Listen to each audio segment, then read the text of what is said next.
Et salut à tous, et on se retrouve pour une nouvelle vidéo, une nouvelle ouverture de deck, Commander, les decks Commander 2017.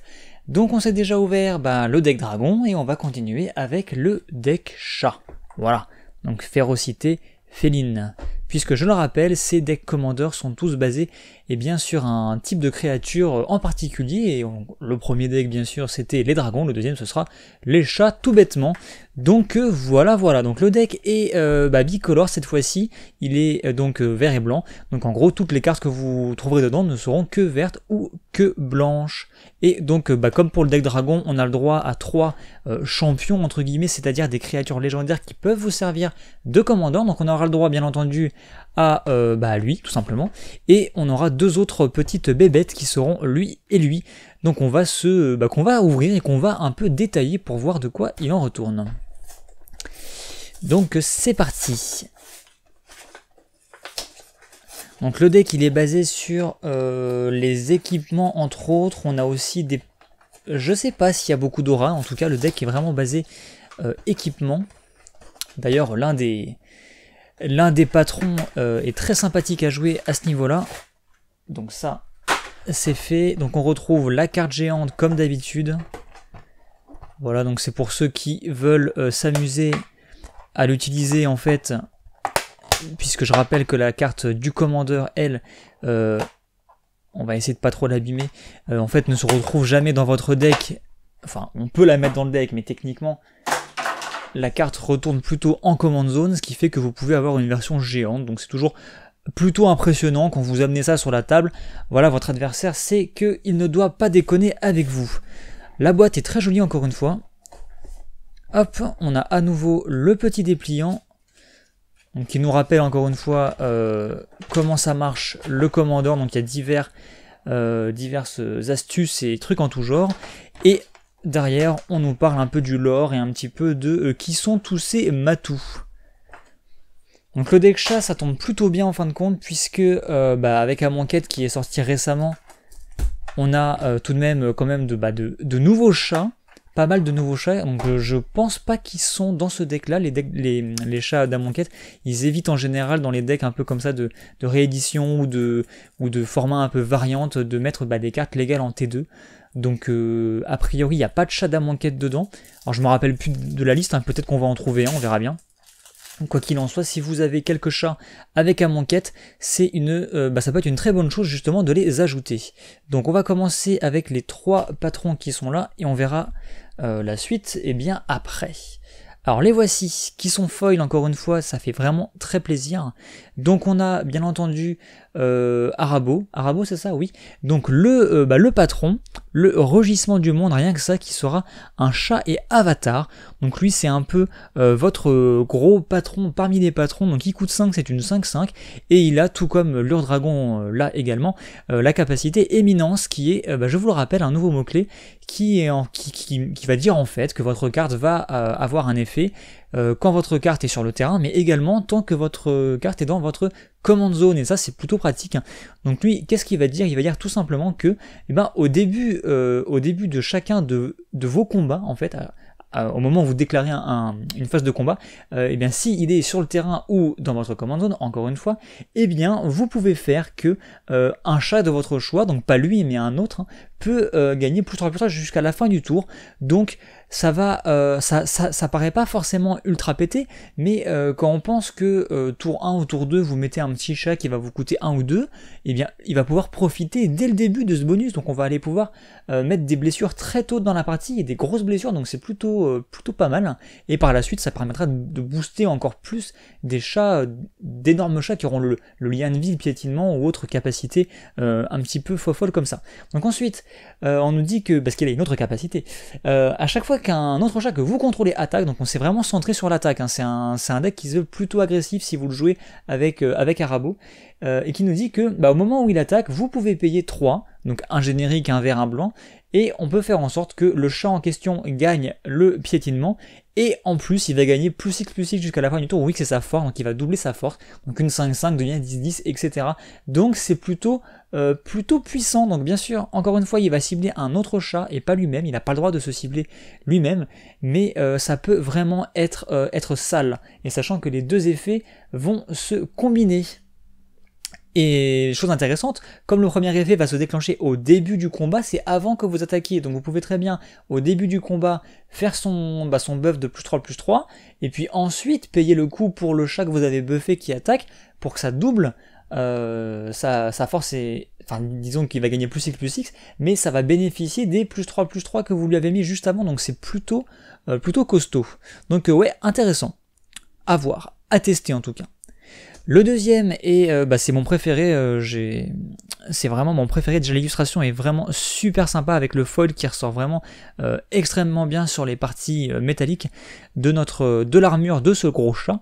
Donc ce sera un artificier et c'est Nazan, le forge-lame révéré. Donc en gros lui il joue absolument avec les artefacts, puisqu'il nous dit que, alors hop, on va faire comme ça. Il nous dit déjà que c'est une 5/4 pour 6 et que quand il va arriver en jeu, vous pouvez aller chercher dans votre bibliothèque une carte d'équipement, vous la révélez, et si vous êtes allé chercher le fameux marteau de Nazan, c'est un équipement qu'on verra plus tard, alors vous pouvez carrément le mettre sur le champ de bataille, sinon vous le mettez simplement dans votre main.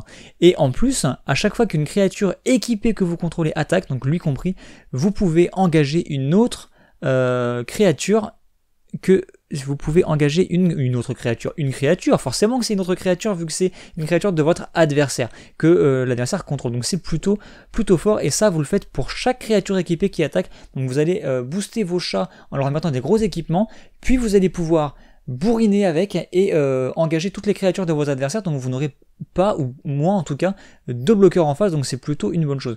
Sachant que le marteau en particulier, son fameux marteau à lui, il a un effet, vous verrez quand on le montrera. Quand le marteau arrive en jeu, en fait, on peut directement l'équiper gratuitement. Donc en fait, si vous jouez le chat, vous pouvez directement aller chercher le marteau, le poser en jeu. L'effet du marteau fait que vous l'équipez sur Nazan directement, et en plus le marteau, il donne une protection genre indestructible ou un truc comme ça. Donc c'est vraiment plutôt fort. Donc moi, il me plaît énormément ce petit Nazan, et je pense que j'essaierai de me monter un deck avec, un deck équipement, parce que je cherchais justement un commandeur qui marche bien avec des équipements, et j'en ai pas forcément trouvé qui me convenait, mais celui-ci est vraiment très fun. Donc je pense que je m'amuserai à faire ça. Ensuite, notre troisième candidat potentiel en tant que chef de votre armée de félins, ce sera Miri. Et Miri, c'est en fait, alors je dirais que c'est une duelliste. Ça a l'air d'être plutôt une femelle, je pense. En fait, ça c'est si vous voulez orienter votre jeu de manière très agressive. Donc en fait, le DH vous permet aussi de jouer aggro, même si c'est peut-être, moi je trouve que c'est moins fun personnellement, mais on peut jouer aggro. Et voilà, typiquement on a pour 3, donc il arrive très tôt, une 3/2 initiative. Alors je vous rappelle que si votre commandeur en personne, votre chef, arrive à infliger 21 blessures à un joueur, en cumulé, il peut faire ça en plusieurs fois, et bien le joueur perd la partie. C'est une règle additionnelle du commandeur, il faut s'en rappeler. Donc si lui-même arrive à vous mettre les 21 blessures, ça peut faire l'affaire. Donc, et il a des effets qui dit que à chaque fois qu'il attaque, chaque adversaire ne peut pas bloquer avec plus d'une créature pendant ce combat. C'est juste dégueulasse, parce que si vous attaquez avec 5 créatures, lui il va pouvoir bloquer avec une seule. Donc c'est un petit peu pas très sympathique.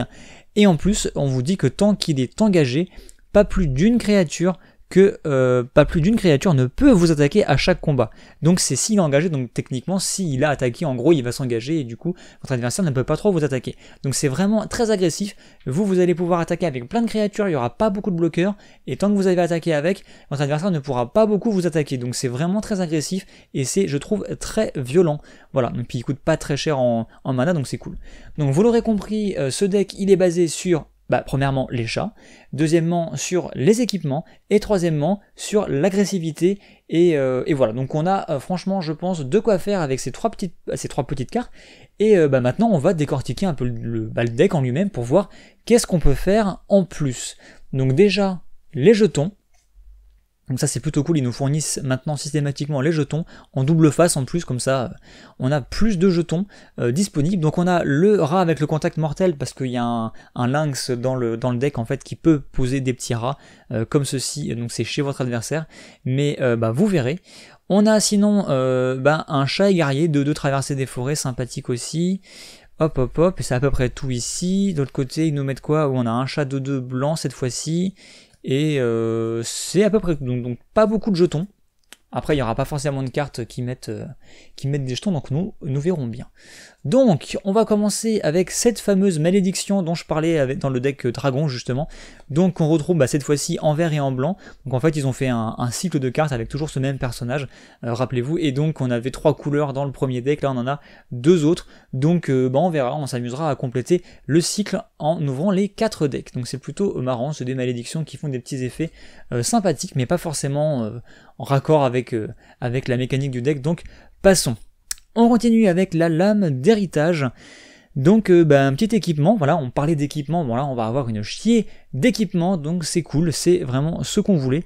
Donc on a un équipement qui coûte 3, qui s'équipe pour 1, qui donne plus 3 plus 1 à la créature équipée, et qu'est-ce que ça fait? Ça dit qu'à chaque fois que la créature équipée va mourir, donc on est plutôt dans une mécanique agressive, hein, vous attaquez avec votre créature, elle se fait tuer, c'est pas grave, il y a un effet qui se déclenche, alors vous pouvez révéler les cartes du dessus de votre bibliothèque jusqu'à ce que vous révéliez une carte de créature qui partage un type de créature avec elle, donc un autre chat en fait.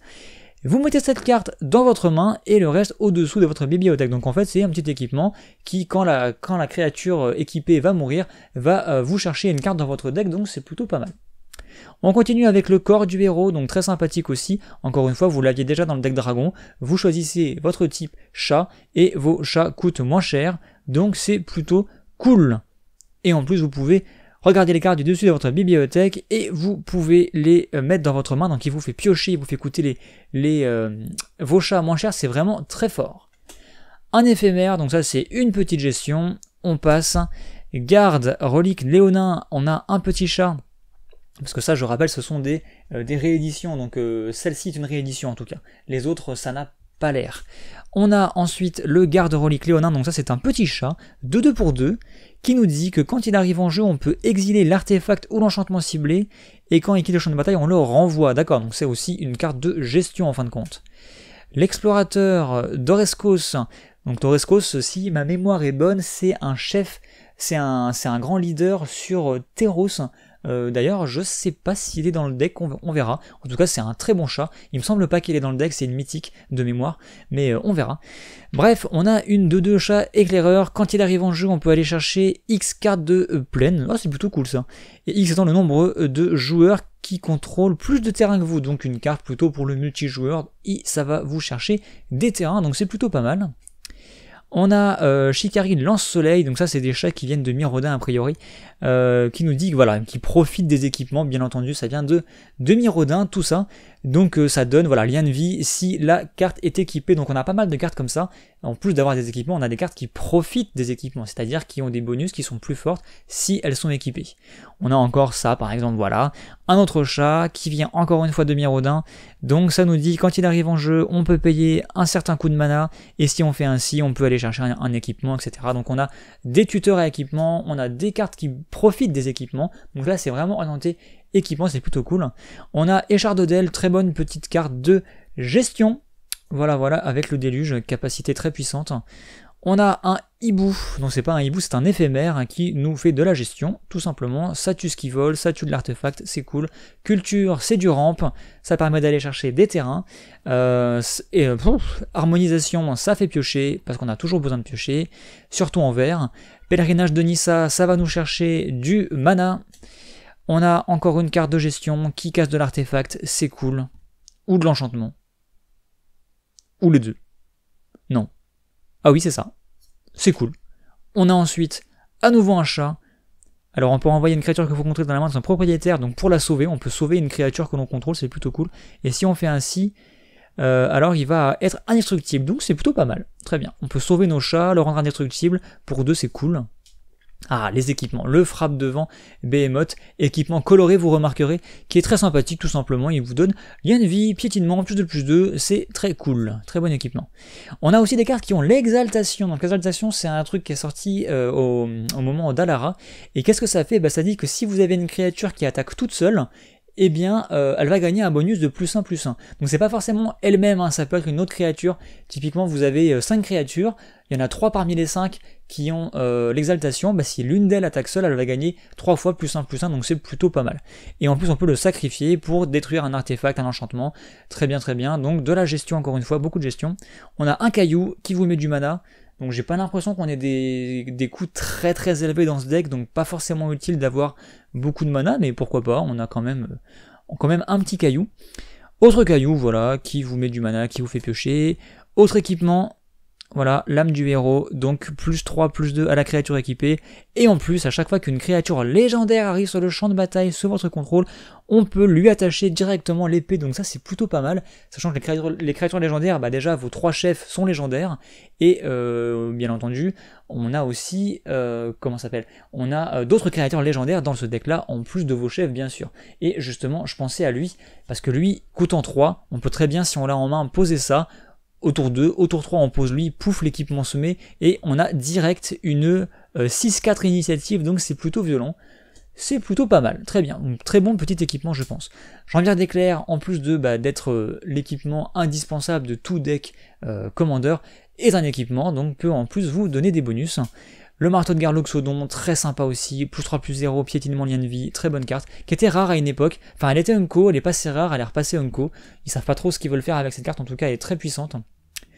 Le pince-crâne, très sympa comme carte, donc +1/+1, donc bon, c'est ok, c'est pas le bonus qui est vraiment intéressant, mais surtout ça nous fait piocher 2 cartes quand la créature équipée meurt, et donc en général on aime bien équiper des 1/1 avec ça pour pouvoir, tout simplement, ça nous fait piocher 2 cartes pour 1 mana, en sacrifiant une petite créature, donc c'est plutôt pas mal, mais là dans ce deck là ça sera pas forcément utilisé comme ça je pense, ça va simplement vous donner un petit bonus, et puis vous faire piocher davantage.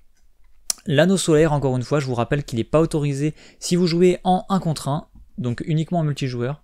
Botte de pied d'agile, j'étais surpris de ne pas le voir dans le deck dragon, il me semble pas qu'elle y était, en tout cas c'est comme les jambières d'éclair, en un peu moins bien, disons que ça donne la défense talismanique et pas le linceul, donc ça c'est mieux, mais l'équipement coûte pas 0, donc c'est un peu moins bien, mais en tous les cas ça va protéger vos cartes, c'est plutôt pas mal, en plus de donner la célérité. Au niveau des terrains, on a juste une plaine random comme ça, très bien, donc on va mettre ça là, écoutez, je pense qu'on en aura d'autres par la suite. En parlant de suite, là on entame les cartes qui ne sont pas des rééditions mais qui sont des cartes nouvelles propres à ce deck. Donc on a pas mal de chats, donc ça c'est plutôt cool pour un deck chat. Donc on commence avec une petite carte qui coûte 4 justement, donc c'est une 3-4 avec le flash, et ça dit que si un adversaire devait piocher au moins 2 cartes, et bien à la place ce joueur et vous piochez chacun une carte. Donc si votre adversaire devait piocher, admettons, 10 cartes grâce à un effet, et bien à la place, vous piochez une carte et lui il pioche une carte, donc ça va l'embêter et vous ça va être bien pour vous, et comme ça a le flash, vous pouvez jouer ça un peu en mode surprise, donc c'est plutôt pas mal. Après bon, la carte va pas faire plus que ça dépend de votre adversaire, faut que votre adversaire pioche au moins 2 cartes pour que ça soit utile, donc pas forcément la carte du siècle je pense. On a Balan qui est vraiment très cool, donc pour 4 on a une 3-3 initiative, créature légendaire encore une fois, donc on peut l'utiliser avec la fameuse épée qu'on avait vue tout à l'heure. Chat et chevalier, c'est vraiment cool de voir des chevaliers. Donc 3-3 initiative pour 4, elle a en plus la double initiative tant qu'au moins 2 équipements lui sont attachés, donc ça c'est ultra violent, parce que les équipements vont lui donner un gros boost en force, et en plus elle va acquérir la double initiative grâce à ça, donc ça va être encore plus fort.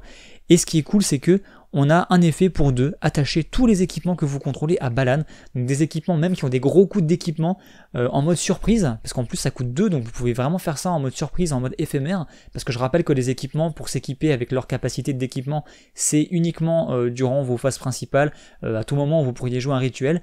Là, ça c'est immédiat, donc en mode surprise, donc ça peut vraiment faire mal, vraiment faire très mal. On a ensuite un petit archer qui est très joli, l'illustration est vraiment très fun. C'est dommage qu'on puisse pas l'avoir en foil pour le coup. Pour 3, on a une 3-3 qui, quand il arrive en jeu, va en fait vous permettre de choisir secrètement un adversaire. Donc comment ça marche quand vous choisissez secrètement un adversaire? Vous devez tout simplement le marquer sur un bout de papier et le mettre face cachée quelque part. C'est pas genre vous choisissez un adversaire dans votre tête, parce que vous pourriez changer à tout moment, donc c'est pas trop possible. Donc vous choisissez, vous marquez ça sur un bout de papier, vous le retournez, et ça dit que à tout moment vous pouvez révéler le joueur que vous aviez choisi, et ça vous permet d'exiler une créature ciblée qui vous attaque si elle est contrôlée par le joueur en question, et vous pouvez utiliser ça qu'une seule fois bien entendu. Donc ça c'est une gestion, mais pour un joueur ciblé, l'effet est assez fun. Donc bien sûr en 1 contre 1 vous allez cibler votre adversaire, et par contre en multijoueur ça peut être assez drôle, parce que vos adversaires ne vont pas savoir lequel d'entre eux a été désigné, et ils vont avoir peur de vous attaquer vous, donc c'est un peu dissuasif, donc c'est plutôt fun je trouve. On a le fameux lynx qui va mettre des rats chez vos adversaires, donc ça c'est plutôt une carte de multijoueur. Déjà il dit que tous vos chats ont la protection contre les rats, donc ça c'est un peu violent parce qu'il y a des decks rats assez puissants, notamment en moderne, donc c'est un peu chaud comme carte quand même je trouve. Quoi qu'il en soit, ça vous dit que au début de votre étape de fin, un adversaire ciblé va pouvoir avoir un jeton à un rat contact mortel.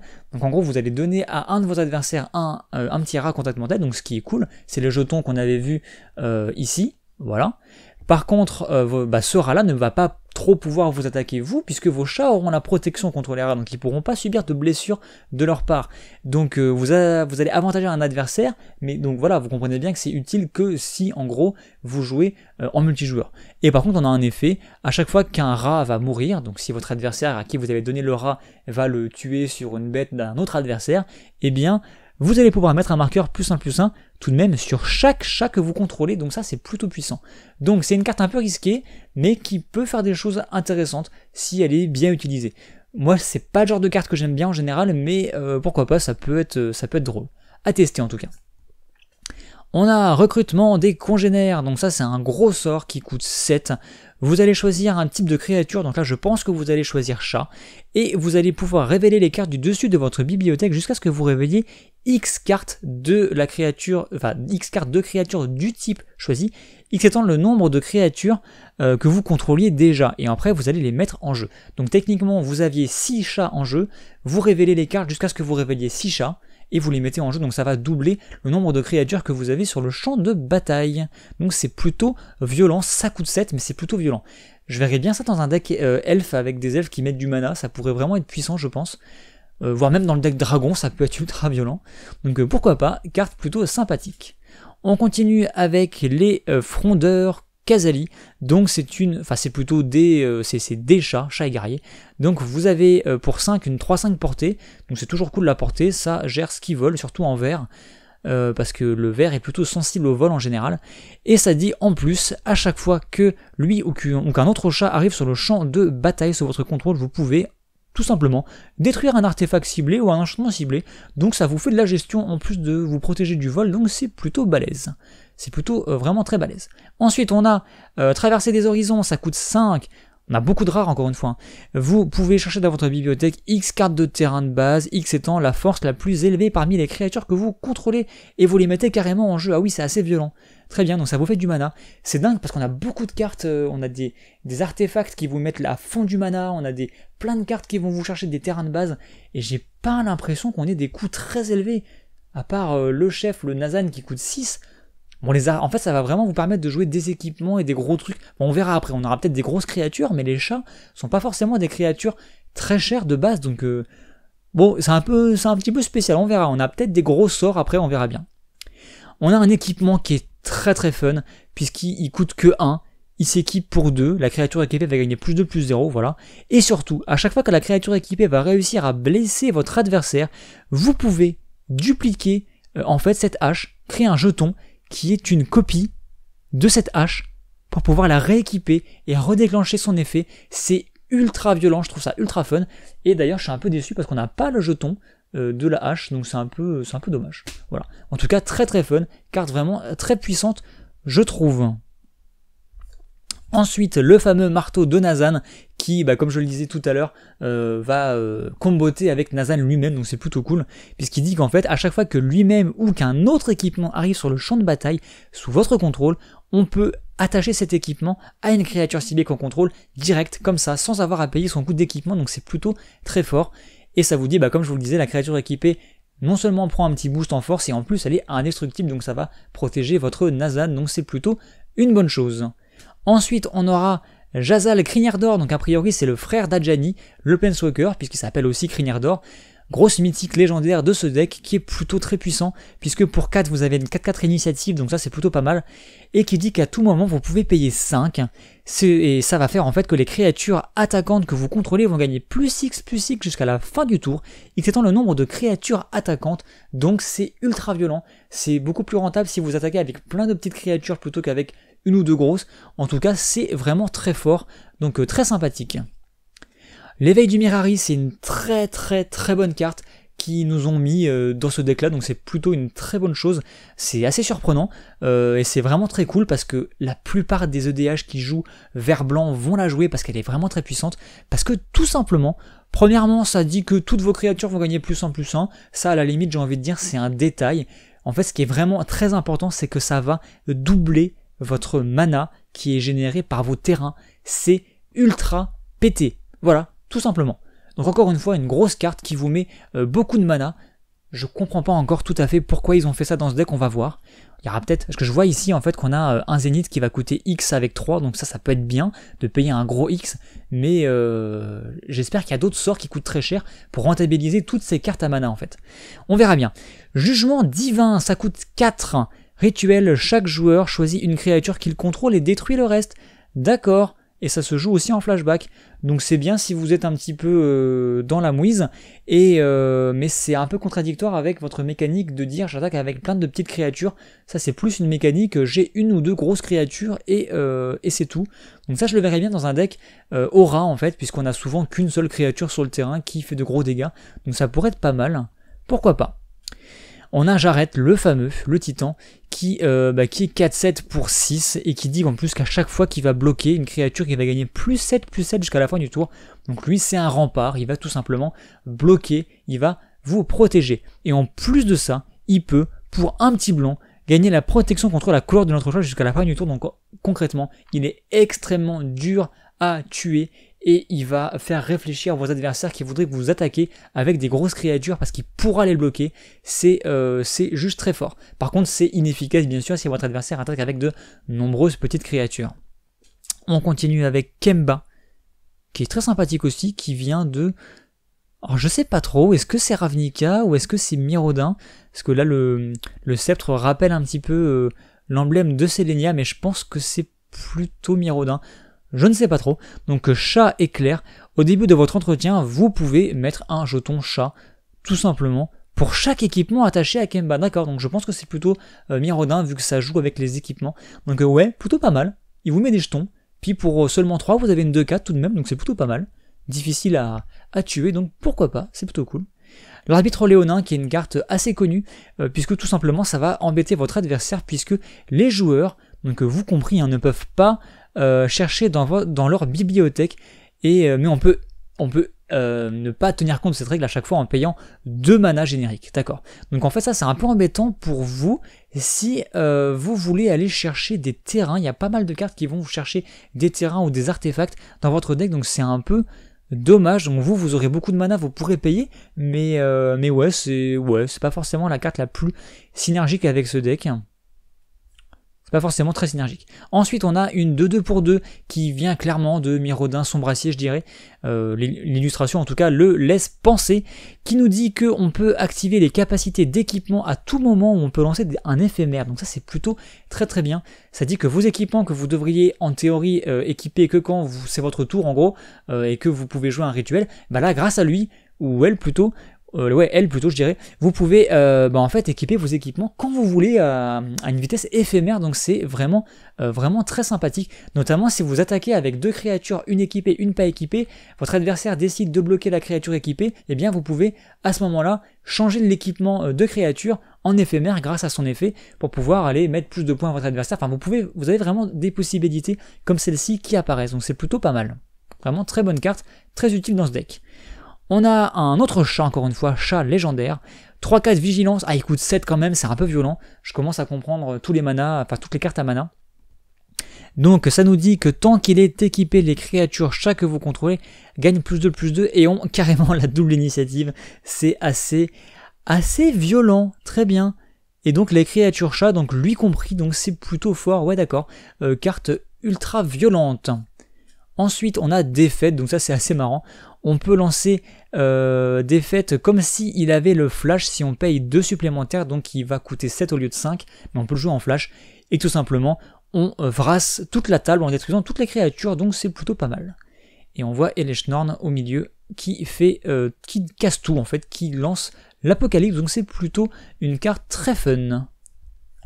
Ensuite, Tigre de 7, et pas de 8. Après il coûte 4 en fait. Mais il coûte 4 et c'est une 3-3, donc ça fait 7 effectivement. Donc bref, on a une 3-3 avec le flash. Quand il va arriver en jeu, on peut... vous en tant que joueur, vous acquérez la protection contre la couleur de votre choix jusqu'à la fin du tour. Donc typiquement, si votre adversaire si des créatures, admettons des créatures rouges, devraient vous infliger des blessures, comme vous avez la protection rouge, ça marche pas. Si votre adversaire veut vous cibler avec un sort noir, pour vous obliger à sacrifier une créature ou n'importe quoi, ou vous défausser de carte, vous dites protection noire et ça marche pas. Donc c'est plutôt pas mal, une bonne petite carte, qui joue avec le flash, ça peut être bien. Ensuite, on a un chat esprit, l'esprit du foyer. On a une 4-5 vol pour 6, ce qui est pas mal. Un chat avec le vol, c'est pas courant. Et qui en plus va vous donner à vous, encore une fois, la défense talismanique. Donc c'est plutôt pas mal. Ça vous protège. On continue avec le Zénith que je vous montrais tout à l'heure de Blanc Soleil. Donc ça vient de 5e aube. Il y avait 5 Zéniths. Et celui-ci, alors si je dis pas de bêtises, je me trompe peut-être. Non, les Zéniths ils viennent. Non, je dis des bêtises. Les Zéniths ils venaient de la deuxième vague de Miraudin. Peut-être avec les Mirans, je ne sais plus. Ouais, c'est plus récent que ça, je crois. Bref, ça coûte X et 3 blancs et vous allez pouvoir créer X jetons blancs, chat. Et ce qui est marrant avec les Zéniths, c'est qu'en plus, ils peuvent, une fois qu'ils sont joués, ils se remélangent dans votre bibliothèque, donc c'est plutôt fun. Et voilà, donc avec ça, vous allez pouvoir mettre pas mal de petits jetons. Donc là, si vous avez beaucoup de mana, c'est très puissant. Abondance, ça coûte 4. C'est un enchantement et ça dit que si vous deviez piocher une carte, à la place, on peut choisir ou bien terrain ou non terrain et on révèle les cartes du dessus de notre bibliothèque. Ah oui, c'est ça. Donc en fait, on peut orienter notre pioche. Donc tant qu'on a ça en jeu, on peut décider à chaque tour, au lieu de piocher une carte bêtement, on peut dire voilà, je veux piocher un terrain ou je veux piocher pas un terrain. Et cette carte nous permet de choisir ça à chaque fois. Donc ça peut être plutôt sympathique. En fonction de ce qu'on a besoin, bien sûr. On a Prouesse du chasseur, ça c'est plutôt très fun, puisqu'on va booster une créature pendant un tour, on va lui donner le piétinement, et en fait il va nous faire piocher autant de cartes que le nombre de blessures qu'il aura réussi à infliger. Donc ça c'est une carte très puissante, qui va vraiment vous aider à vous faire piocher. Le seul petit défaut qu'on pourrait lui reprocher, c'est que c'est un rituel, donc on peut pas dire, voilà, je vais cibler la petite bête qui n'a pas été bloquée, comme ça je pioche 5 cartes et on n'en parle plus. Donc c'est un peu dommage. Mais c'est un peu risqué aussi parce que si vous la jouez, ça coûte quand même 5. Votre adversaire, il vous tue votre créature en réponse, vous avez gâché beaucoup de mana. Quoi qu'il en soit, ça peut vous faire piocher beaucoup, donc c'est plutôt pas mal. Ah, on a Gédit, ça c'est cool qu'il l'ait mis. Donc en gros, c'est encore un chat légendaire, mais mono vert cette fois-ci. Il coûte 6, c'est une 5-5, il a la traversée des forêts, ce qui fait que tout simplement, si votre adversaire contrôle une forêt, vos créatures sont imbloquables. Et ça, lui il est imbloquable en gros, et ça dit qu'à chaque fois qu'il va réussir à chaque fois qu'il attaque ou qu'il bloque, tout simplement, on peut créer un jeton de 2 vert, chat et guerrier avec la traversée des forêts. C'était l'autre jeton, donc c'est ce jeton là. Voilà. Donc c'est plutôt pas mal. Donc si votre adversaire joue vert et qu'il a des forêts, ça va vraiment lui faire mal. C'est vraiment cool, on a un nombre de chats légendaires, c'est des personnages, c'est quand même plutôt cool. C'est vraiment très sympathique. Majesté de l'âme, ça coûte 5, rituel, vous piochez autant de cartes que la force d'une créature que vous contrôlez. Très bien. Donc c'est plutôt pas mal, encore une fois, on a beaucoup de grosses cartes de pioche et beaucoup de cartes de mana. Résurgence de Zendikar, ça dit que c'est un enchantement qui coûte 7. Je commence à comprendre pourquoi ils ont mis beaucoup de cartes à mana, on a vraiment des grosses cartes qui coûtent 6 ou 7, on en a pas mal, donc je comprends mieux maintenant. Et ça dit qu'à chaque fois que vous allez engager un terrain pour du mana, on va doubler ce mana tout simplement. Pas mal. Et en plus à chaque fois que vous lancez un sort de créature, vous piochez une carte. Ouais, ok. Donc en fait le deck il est vraiment basé, j'ai l'impression aussi sur sur la pioche, vous allez piocher énormément avec ce deck, j'ai l'impression, et vous allez avoir beaucoup de mana aussi. Donc c'est plutôt pas mal. Le lion à crinière bouclée qui nous vient de Teros, qui est très sympa. C'est une 3-3 qui pour 3-3 pour 2 seulement, qui nous dit que pour 5 il va devenir monstrueux, donc il va devenir 4-4, et tant qu'il est monstrueux, en plus il a défense talismanique indestructible. Donc on a une 3-3 pas chère, et plus tard si on a les sous, on peut le transformer en 4-4 indestructible, inciblable, donc ça peut vraiment faire mal. C'est plutôt pas mal, très bonne carte. On a le Nishoba fantomatique, donc lui ça c'est une vieille carte, il vient de Planeshift ou Odyssey, enfin une vieille édition, un truc ou Exode ou je ne sais plus, un truc très vieux. Il coûte 7, c'est une 0-0 piétinement, par contre il va arriver en jeu avec 7 marqueurs +1/+1 sur lui, donc c'est pas dégueu. On a pour 7 une 7-7 piétinement, et qui nous dit par contre à chaque fois qu'il va infliger des blessures, à chaque fois qu'il inflige des blessures, vous gagnez autant de points de vie. D'accord, donc c'est une... Alors, je tiens à préciser qu'il n'a pas le lien de vie. Donc c'est-à-dire que si vous lui mettez le lien de vie grâce à un effet quelconque, on peut le cumuler avec cet effet-là. C'est pas le lien de vie. C'est important de préciser, parce que si vous avez 2 fois le lien de vie sur une créature, c'est redondant, ça ne marche qu'une fois. Mais là non, on peut le cumuler, puisque c'est pas le lien de vie, c'est un effet à part. Et ça nous dit aussi que si des blessures devaient être infligées à lui, eh bien on prévient ses blessures, mais à la place on lui retire un marqueur +1/+1. Donc c'est vraiment, je pense, une carte plutôt très puissante. Ouais, c'est plutôt une carte vraiment balèze, je suis en train de me rendre compte, c'est assez fumé, il a un pseudo lien de vie, piétinement, est très dur à tuer parce que dès qu'on lui met des blessures, eh bien, si on devait, admettons, lui mettre 7 pour le tuer, en fait il devient 6-6 au lieu de mourir, donc c'est plutôt fort, c'est plutôt pas mal. Ouais, très bonne carte.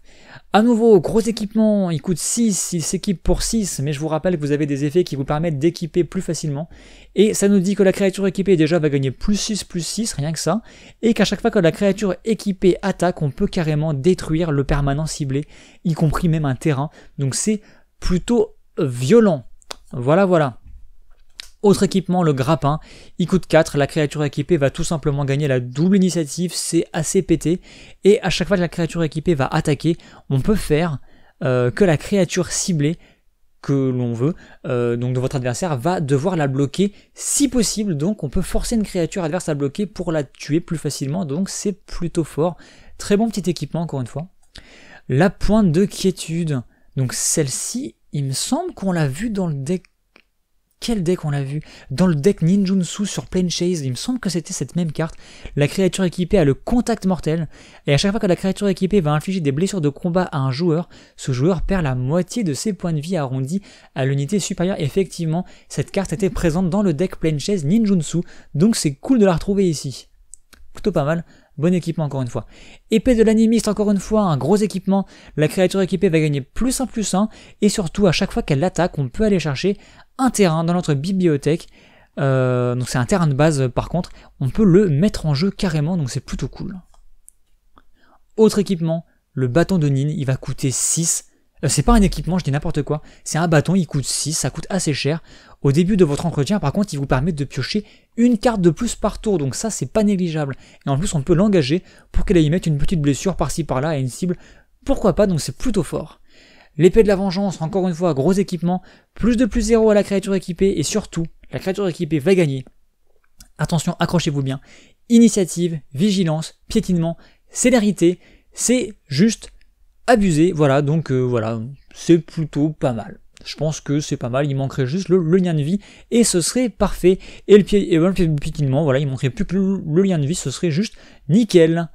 Ensuite, je pense qu'on a fini, donc là on attaque les terrains, donc on a un terrain spécial qui est un terrain cachette, donc en gros lui il va arriver en jeu, engagé, vous allez pouvoir regarder en fait tout simplement les 4 cartes du dessus de votre bibliothèque, vous en choisissez une quelconque, vous la mettez face cachée sous votre terrain, donc en fait elle est exilée, et en gros, après ça se comporte comme une forêt, mais si à un moment donné la somme des forces des créatures que vous contrôlez égale ou dépasse 10, vous pouvez payer un vert, l'engager, et vous pouvez en fait révéler ce que vous aviez caché sous votre petit pont, et tout simplement le jouer, tout simplement le le mettre en jeu, donc c'est plutôt pas mal, sans payer son coup de mana. Donc ça me fait assez... Enfin, cette carte me fait sourire parce que j'avais monté un jeu un de ces jours, je pourrais d'ailleurs m'amuser à vous le présenter, pourquoi pas, qui en fait se basait sur ces terrains cachettes, et je m'amusais par contre à cacher des Emrakul en dessous, donc c'était un peu débile de se dire qu'on avait une espèce de Titan Eldrazi, que le truc il est plus gros qu'une montagne, mais caché sous un petit pont, c'est assez débile, mais c'était plutôt marrant. On nous donne un petit terrain Zendikar, qui est un terrain qui peut s'animer, donc on appelle ça un manland, puisqu'un terrain qui peut s'animer tout simplement, donc qui peut devenir temporairement une 3-4 avec la portée, donc c'est plutôt pas mal. Après on a du terrain de base, donc on retrouve des plaines, encore une fois des terrains très jolis. Hop, donc plaine, des forêts bien entendu, donc là on va passer plus vite. Après on a des terrains classiques, donc ça c'est un fameux terrain qui va vous permettre de vous donner du mana. Voilà. On a... Oh ça c'est cool qu'ils aient mis les sylves gangrénés, donc ça vous permet de chercher 2 cartes de terrain de base, donc on a un terrain qui peut nous ramener d'autres terrains, donc c'est plutôt pas mal. Une carte qui est plutôt utilisée avec le touche-terre en général. Un terrain qui nous met 2 couleurs, la tour de commandement qu'on retrouve dans tous les decks, ça c'est plutôt cool. Encore un terrain qui nous met 2 mana, mais l'illustration est très jolie je trouve. On a étendue sauvage, qu'on retrouve assez souvent. Herbage c'est cool, c'est une sorte de fetchland au rabais, donc c'est plutôt pas mal. Ça va nous chercher ou une forêt ou une plaine, donc c'est plutôt pas mal. Un terrain, donc ça c'est un refuge, hein, donc encore une fois il nous met du vert ou du blanc, il arrive en jeu engagé, mais on a le droit à un petit point de vie. Encore un terrain qui nous fait des choses, il peut nous permettre d'aller chercher une carte de forêt et une carte de plaine et les mettre sur le champ de bataille engagé, donc il va nous chercher 2 terrains en le sacrifiant, donc c'est plutôt pas mal aussi. Paysage myriadaire qui arrive en jeu engagé et nous permet de le sacrifier pour encore une fois aller chercher des terrains de base, c'est plutôt pas mal. Le palais d'opale qui est sympathique aussi, voilà, il nous permet de pouvoir générer du mana de la couleur qu'on veut, et en plus il va nous donner des petits bonus, donc c'est plutôt pas mal. Passage du malandrin, ça permet de rendre imbloquable une créature temporairement, donc c'est plutôt violent, surtout si vous avez une grosse créature qui a beaucoup d'équipement, ça peut faire mal. On a ensuite Steppe de sel, voilà, donc ça c'est encore un terrain spécial, on a beaucoup de terrains spéciaux dans ce deck je trouve. Donc en fait, c'est ce qu'on appelle des terrains qui peuvent se cumuler, c'est-à-dire que vous pouvez ou bien utiliser son mana incolore, ou bien vous pouvez à chaque tour en fait le charger entre guillemets, le charger avec des marqueurs, là c'est des marqueurs stock tout simplement, et puis quand vous le désirez vous pourrez consommer tous ces marqueurs stock d'un coup pour pouvoir ajouter une grosse quantité de mana à votre réserve d'un coup, donc ça peut être pas mal, ça peut servir, c'est plutôt pas mal. On a le terrain classique avec le recyclage. On a encore un terrain qui nous met, qui arrive en jeu engagé, donc ça c'est une porte tout simplement, ça vient de Ravnica. Le Raveland qui nous met 2 mana, mais qui nous oblige à renvoyer un terrain en main, encore une fois, beaucoup de petits terrains. Temple de la fausse divinité, très classique, on retrouve ça dans beaucoup de decks Commander. Immensité terramorphe, voilà, vous connaissez. Encore une fois un terrain double, on a beaucoup de terrains spéciaux, ça fait vraiment plaisir. Là vous avez tout ce qu'il vous faut, franchement, il va nous manquer quelques terrains rares, des fetchlands, des shocklands, des machins comme ça que vous pourrez vous amuser à rajouter, mais en termes de terrains pas rares, vous avez vraiment tout ce qu'il vous faut. Si vous voulez vous monter un EDH blanc-vert, vous avez tout le stock de terrains non base que vous voulez dans ce deck. Encore une fois, le terrain recyclage. Voilà, je pense ils ont mis les deux, justement, je me posais la question, est-ce qu'ils ont mis les deux? Absolument, les terrains éclatants de Lorwyn. Donc c'est parfait, et on a fini avec ce deck. Voilà, donc pour conclure, on a je pense un deck plutôt solide mais qui est un peu spécial parce qu'en fait le deck il a comme mécanique, je vous le disais, les gros artefacts, les grosses bêtes qui profitent des équipements. On a des mécaniques aussi plutôt agressives si vous décidez de jouer avec Miri. Alors je pense que le deck, si vous décidez de le jouer avec ce commandeur là, ne sera pas assez agressif. Vous devrez vraiment modifier votre deck, rajouter beaucoup de chats qui ont des petits coups, qui ont des coups de mana plus faibles, tout simplement, pour pouvoir vraiment être plus agressif, plus rapide. On a vraiment une grosse base de mana. On va pouvoir vraiment ramener beaucoup de terrain sur la table, avoir des artefacts qui nous donnent beaucoup de mana, donc ça c'est vraiment pratique. On a des gros sorts qui vous font vraiment piocher, qui vous permettent de payer des gros artefacts, des gros équipements, donc on peut Enfin, disons qu'on sera pas en problème de mana dans ce deck-là, mais j'ai l'impression que le deck ne sait pas trop où il veut aller. Enfin, c'est mon impression après, hein, parce que pour moi, la quantité de mana qu'on peut générer avec ce deck n'est pas justifiée. J'ai l'impression que on cherche à générer énormément de mana, mais en fin de compte, on va se retrouver avec 10 000 terrains, on ne saura pas quoi en faire. Donc, j'ai pas testé le deck, hein. Franchement, il faut tester pour s'en rendre compte. Mais on pense à un deck, j'en sais rien moi, comme un deck Omnat où on va pouvoir jouer des Eldrazi ou des gros sorts verts avec des X dans leur coup de mana pour pouvoir vraiment rentabiliser au maximum en payant 15-20 mana d'un coup. Là, c'est pas le cas. Donc je me demande vraiment si c'est utile tout ce mana. Donc par contre, on a vu qu'on avait des gros sorts de pioche. Donc est-ce que le mana, la grosse quantité de mana a été mise dans ce deck dans le seul but de pouvoir nous aider à vraiment piocher énormément pour après dérouler en fait tout notre deck et tout défoncer? Peut-être, à tester. Enfin en tout cas je suis plutôt intrigué par ce deck, je pense qu'il y a vraiment des bonnes choses, il y a une bonne base pour pouvoir se lancer dans un deck équipement. Moi je vais vraiment faire ça je pense, mais le deck je vais pas le garder comme ça, il va radicalement être modifié, il va vraiment être orienté équipement et on va perdre le côté un peu tribal du côté chat, mais ouais, donc c'est plutôt pas mal. Je pense qu'il y a de bonnes idées, mais j'ai l'impression que le deck essaie de faire plusieurs choses à la fois sans forcément réussir à faire une chose bien, donc je sais pas, donc on testera, à tester, franchement, si vous avez des avis, n'hésitez pas, encore une fois, à partager, hein. Et voilà, donc je pense que c'est tout pour ce deck. Donc moi je pense que c'est plutôt pas mal, et encore une fois ça reste du Commander, il y a vraiment du contenu super intéressant dedans, il y a très bonnes idées. Bon pour conclure, moi je dirais que je vais me faire, je pense, un deck basé sur les artefacts avec lui, avec Nazan. On en reparlera peut-être dans quelques semaines, dans quelques mois, quand il sera monté, je vous en parlerai, je vous le montrerai, ça sera plutôt sympathique. Moi en attendant, écoutez, je pense que c'est tout, voilà, je vais vous donner, je vais vous dire à plus tard, et je vais vous donner rendez-vous pour la suite. On a fait 2 decks sur les cartes, il nous en reste 2 à faire, Sorcier et Vampire, et moi je vous dis à très bientôt, et on se retrouve pour ces 2 decks. Allez, à plus.